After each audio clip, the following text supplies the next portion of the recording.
Hey everyone, so here is that promised black and white UU upload. Looking back, this actually turned out to be a pretty good match, so I think it'll make for a pretty good battle upload overall. As you can see from the quick team preview screen, he's actually running a fairly defensive team, definitely more defensive than mine anyway.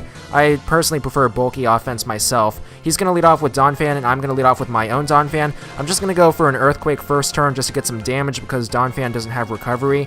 And I'm not really too worried about him getting rocks up either because we both got spinners in Donphan, but I've got a spin blocker and he actually doesn't, so I'll definitely win the entry hazard war. I'm going to go to CurseLax on the Psychic, and the reason that I switched in CurseLax instead of Roserade was just in case he decided to predict the switch and go for a Psychic, then I definitely could take it a lot better with CurseLax than Roserade would. I mean, I still would be able to survive with Roserade, but it would have done a pretty good amount of damage. So I'm just going to go to CurseLax for the initial switch the first time.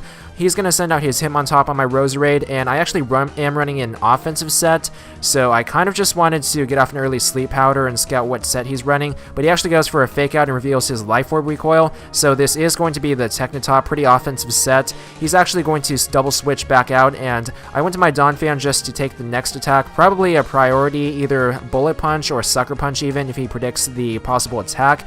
So he's just going to go for the Stealth Rock as I Earthquake for some damage. Really not worried about this because, as I mentioned before, he doesn't have a spin blocker, so I'm going to go for the safe Rapid Spin. He really has nothing else that can stop me from spinning away his hazards, so I will definitely be able to get a few more hazards up than him.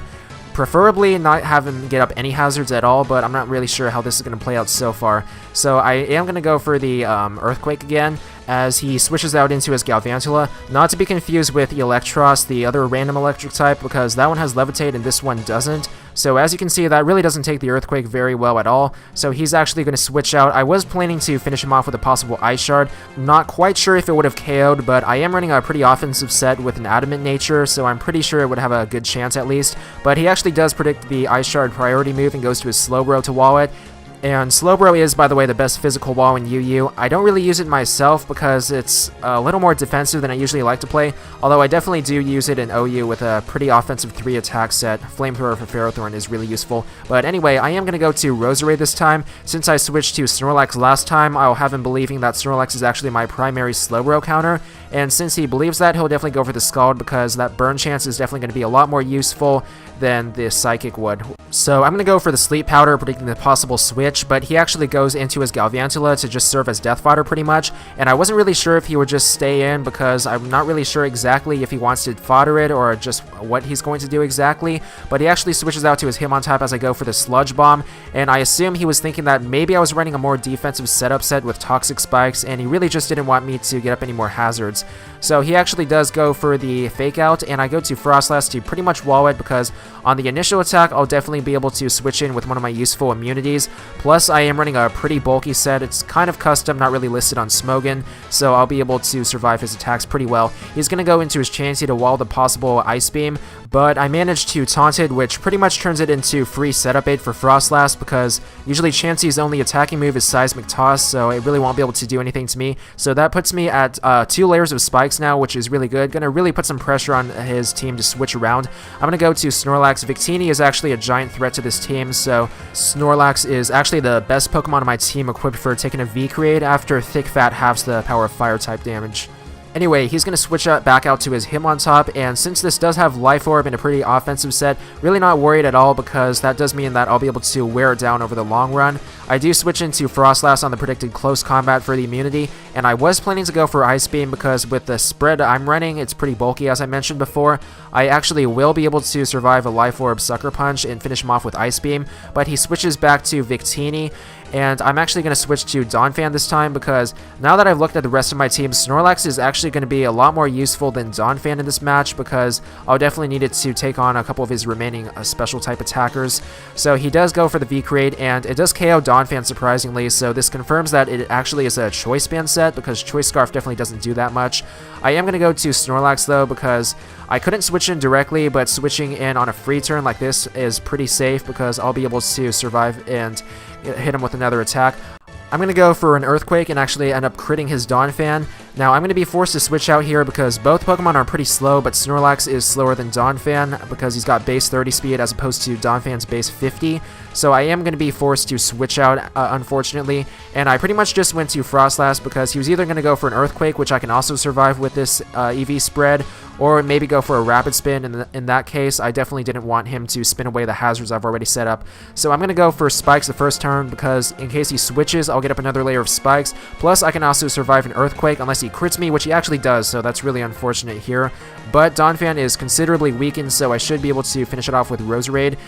He might actually be carrying Ice Shard on this set, but I believe I do have a little bit of bulk investment, so I probably should be able to survive it still. Plus, Ice Shard, it really isn't a very powerful move at all, especially when it's non-stab on Donphan. So I'm just going to go for the obvious Leaf Storm. That is going to finish off his Donphan, of course. He really doesn't want to switch around too much right now because I've got a lot of hazards up, so it's going to put a little bit of pressure on him. So he's going to go to his Chansey. Obviously, I can't do anything against that, though, so I'm going to switch into a Scavalier on the possible Thunder Wave or Toxic, just in case he predicts the switch. And a Scavalier really can deal with Chansey pretty well because I can take any of its attacks, plus I also can hit extremely hard with a Choice Banded Mega Horn or something. But I actually want to go for an Iron Head because since he went for a Wish, I think that he'll probably switch in the Pokemon that is most weakened, which would be Hitmontop in that case, and I really didn't want to risk a Mega Horn miss, so I just went for the safe Iron Head. Still would have done a pretty good amount of damage to Chansey as well, but it definitely would have finished off his Hitmontop guaranteed. He's going to go into his Victini, and this is extremely threatening now that I've found out that it's Choice Banded, so I'm actually going to switch to Roserade to serve as Death Fodder. Reason I sent in Roserade is since I've gotten rid of his Donphan, I actually do not really need Roserade for any more of his Pokemon. He does have a Slowbro still, but Snorlax should be able to handle that very well. Anyway, now that I have determined that his Victini is Choice Banded, I should be able to outspeed it with my Scarf Heracross after he gets the speed drop from V-Create. But that does leave me choice locked into close combat against his Slowbro, which means I'm going to be forced to switch out into Snorlax. He does go for a Psychic, not really wanting to get a possible burn on my Heracross with Scald and just get like that Guts boost activated, although I really wouldn't be staying in anyway. He does get a crit, but it's not really too important. Also, I am running a CurseLax set, so I should be able to get in a few stat boosts and then rest off the possible burn if he burns me with Scald, and then probably get a clean sweep at the rest of his team, which is pretty good. Anyway, he's actually going to go for the Psychic just to get some more damage than Scald would. By my estimate, I can only get that one stat boost before having to rest off the damage to avoid being KO'd, and I definitely don't want that considering Snorlax can definitely finish off this match for me. So I'm just going to go for rest. I don't have Sleep Talk on this set because I definitely need the other move slot for some coverage purposes. So I'm going to have to spend a couple of turns waking up and then getting a few more Curse boosts in before I sweep his team. So yeah, basically the strategy is just curse up a few times and rest off for any damage, and then just keep cursing until you have to sweep. Really, Snorlax is really a profane Pokemon, by the way. And yeah, really not much he can do left at this point because even if he gets some special defense drops from Psychic, I should be able to survive his attacks pretty well. Definitely enough for me to wake up from the rest and just get a few more curses in before I have to sweep him. I definitely will want some more stat boosts before I start hitting a Slowbro though, because it's extremely physically bulky, so I definitely won't be able to get past it with just a single Body Slam. Anyway, I should be waking up this turn, so I'm just going to go for the Curse on the turn I wake up, and this could be a little bit more annoying if he ends up getting a Scald Burn, because that does mean I'll probably have to rest up again, and I mean, I still pretty much will have this match won, but it's definitely going to put in a few more turns into this battle if that ends up happening. Luckily though, he doesn't get the Scald, and I'm just going to go for the Body Slam this turn, because I believe I will do a lot of damage with a +2 Body Slam. Instead of running the standard CurseLax spread, by the way, with the Careful Nature, I actually went full Adamant with max attack EVs, so this definitely does a lot more damage than most people would expect from Slowbro. He's going to go for the Scald again. Luckily, I don't actually get any burns in this battle, so that's really fortunate for me. I mean, not really that would have made that much of a difference, but it definitely would have made the match a lot longer, which I definitely don't like in Wi-Fi battles. So I do get him down to really low health by this point. He's actually going to decide to switch out and go to his Galvantula, so that's pretty much just fodder into Spikes. He wants to switch around with his Slowbro so he can kind of get some more Regenerator healing. So he does go back into Slowbro at this point. Spikes is going to make it a lot more difficult for him to actually heal up much though, which is going to put some more pressure on him. And he actually is going to switch out to his Chansey just to get that second Regenerator heal. And he's going to switch directly into the Body Slam though, and after +2, I am going to be able to KO that Chansey.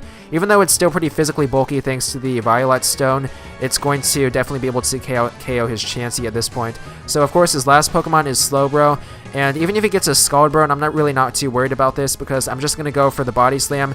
I do have Heracross for Mega Horn and even a Scavalier's Mega Horn, which KOs Slowbro in case CurseLax ends up being taken out for whatever reason. I mean, not that it would, but just in case I didn't want to go through that rest cycle, that would have taken a while. So he's just going to get a final Scald in, but not burn me, so I'm going to be able to finish him off with Body Slam, which should wrap up this match.